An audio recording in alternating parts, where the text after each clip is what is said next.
trust and trustworthiness.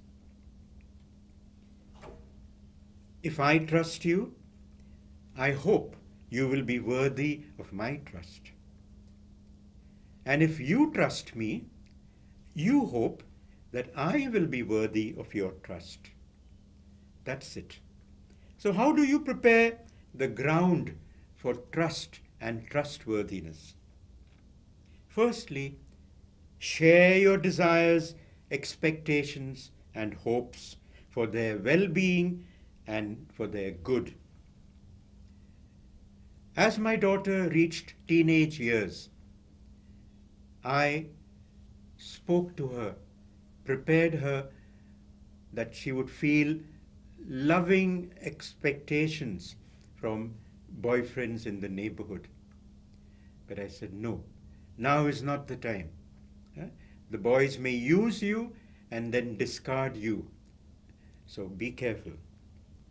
I also spoke about finding out for myself what are her needs, her wants, and her own expectations, and I acted accordingly. A neighbor's daughter, just a few months ago, came to me and said, I wanted to do fashion designing, but Dad said no, because he would have to send me to Bangalore or Bombay, and he did not want to leave me alone. And I told her, sometimes you have to make a sacrifice, because your parents know that there are pitfalls lying around. Discuss with your children the harmful effects of lying, cheating, and stealing on their own behalf or on behalf of their friends. I've known of some girls who will lie and say, so and so was with me studying in college. The reality is that girl was not with this other girl. And later on, when it was found, the parents were very, very upset with this girl for lying to them. So train your children. Don't lie, cheat, etc. on behalf of others, neither on your own behalf. You may not get caught immediately, but someday God and the law will catch up with you. We all know that story of the child who stole a pencil and brought it home, and mum said nothing. Then an eraser, and then a book, and then something else and something else. And each time mum said nothing. The child thought he could do anything and landed up, for the sake of money, killing a neighbor. He was caught, of course, and was to be hanged. And then they gave him a last wish. What would you like? He said, please bring my mother to me.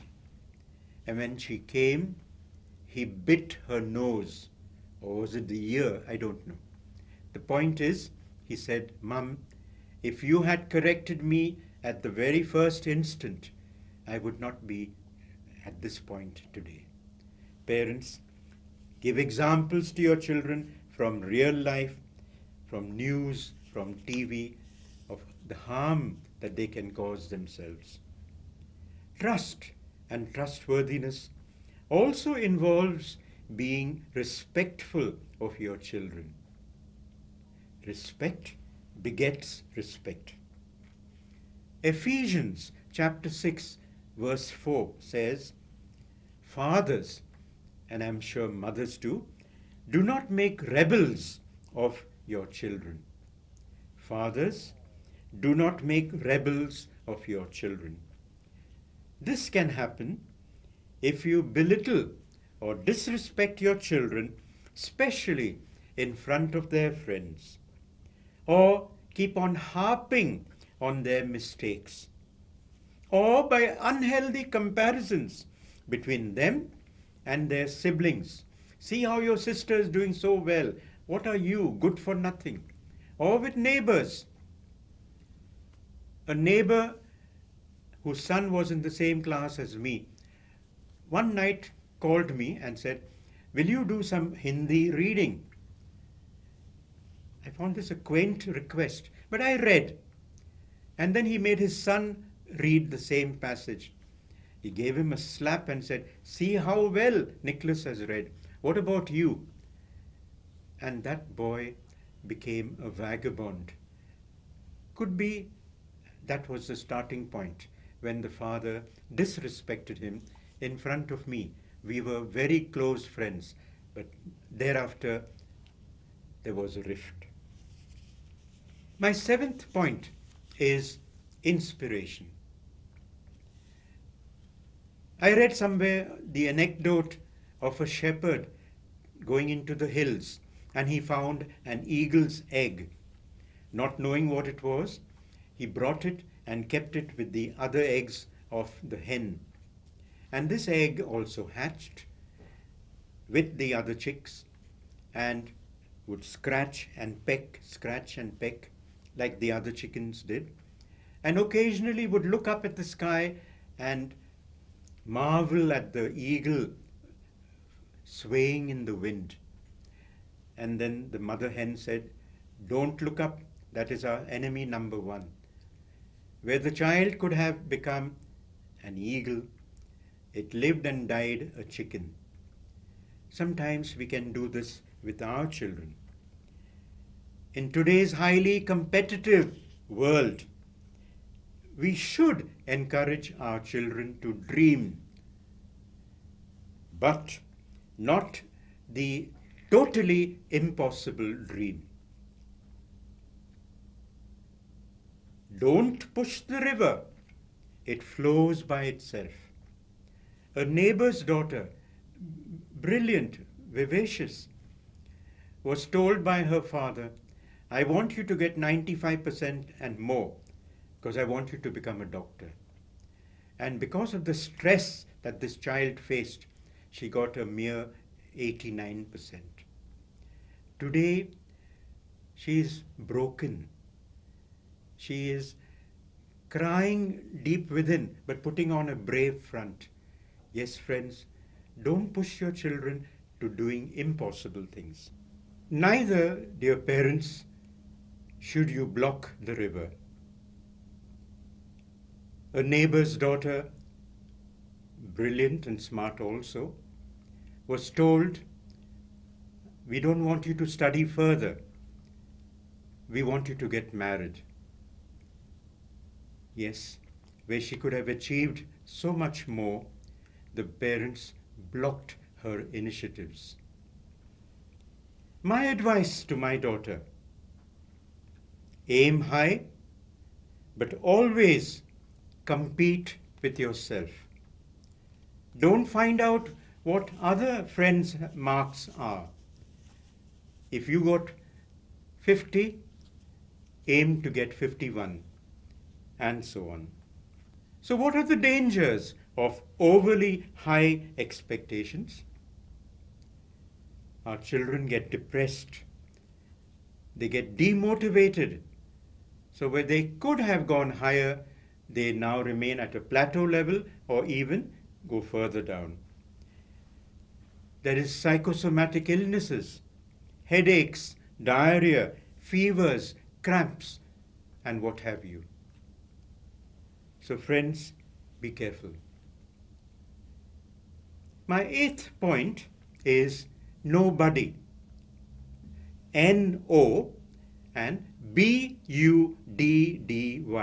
Nobody. What is this?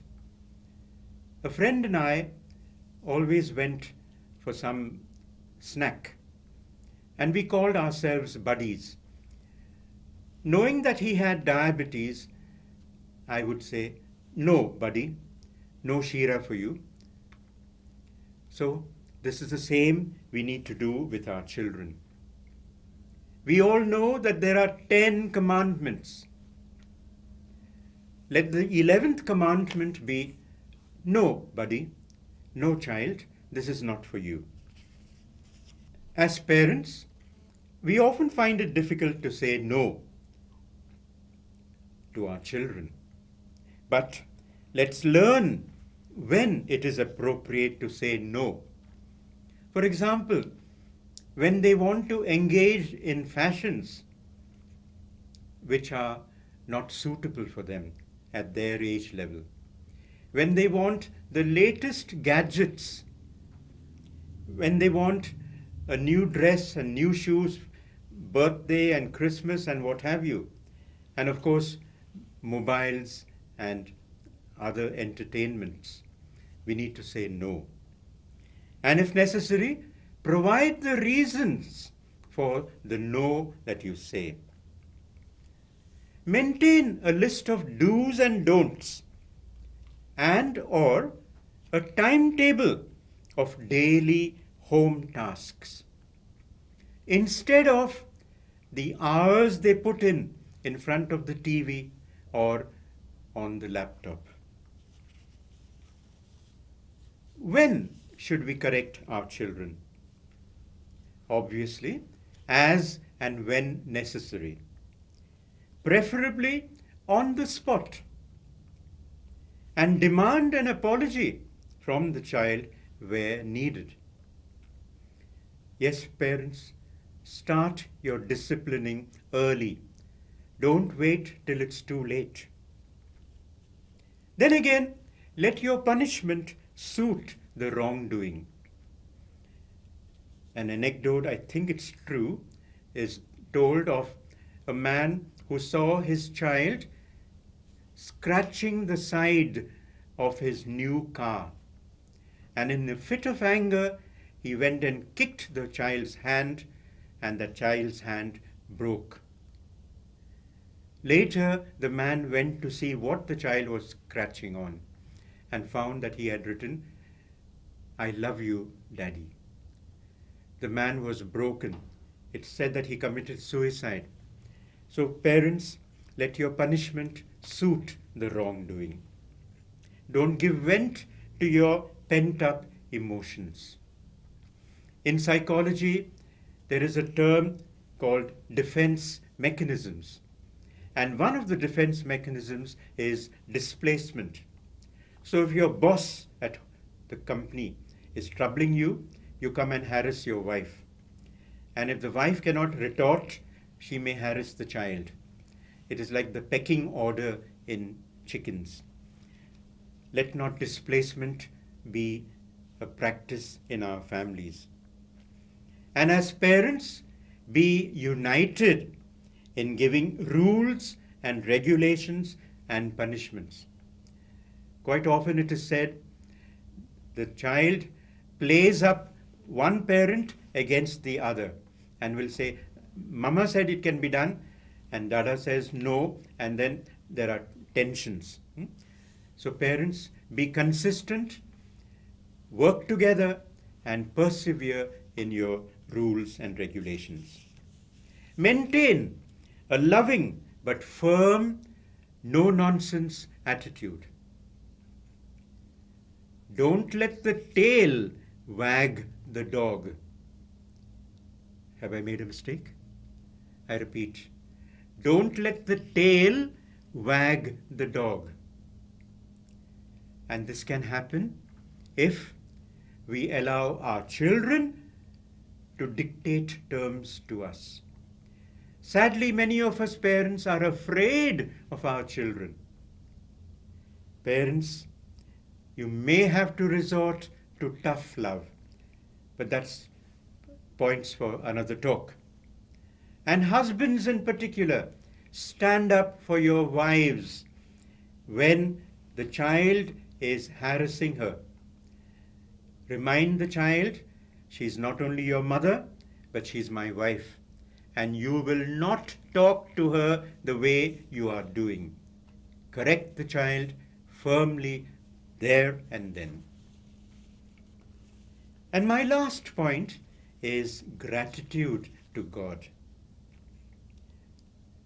Our children are not our own. They are God's gifts to us. What we make of them is our gift back to God.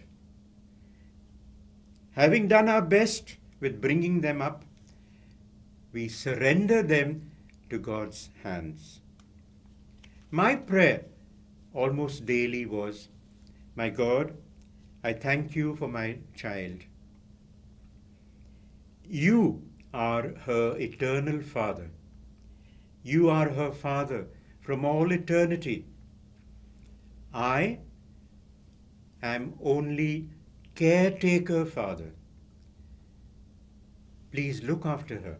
Please love her and keep her in your protective care. Hence, parents, we need to be prayers.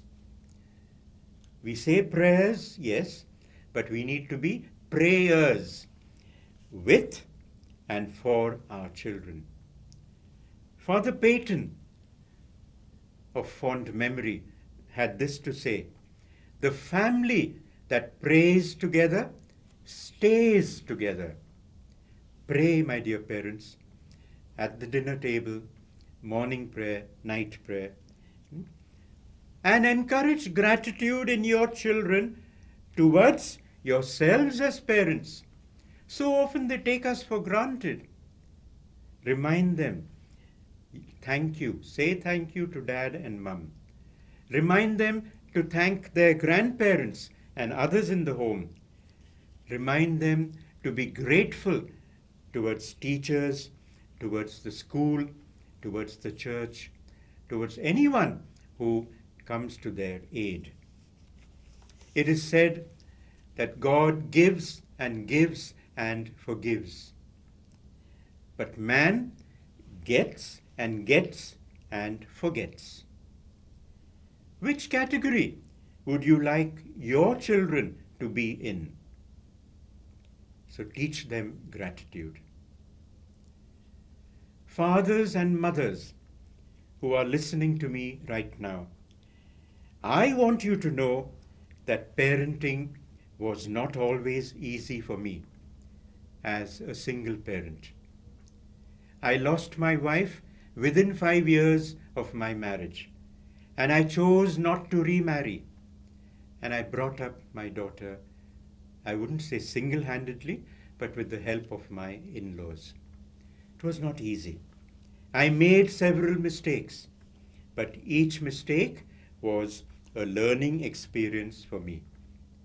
I pray that you will learn from your mistakes. I have shared with you some points. Learn and take what is useful.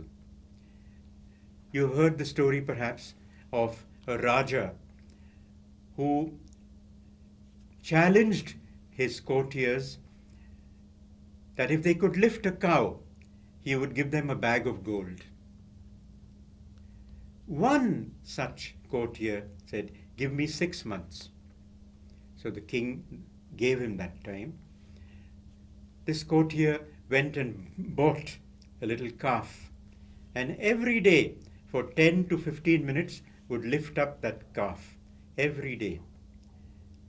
Now what was happening to the calf as the days were progressing? Did it remain a calf?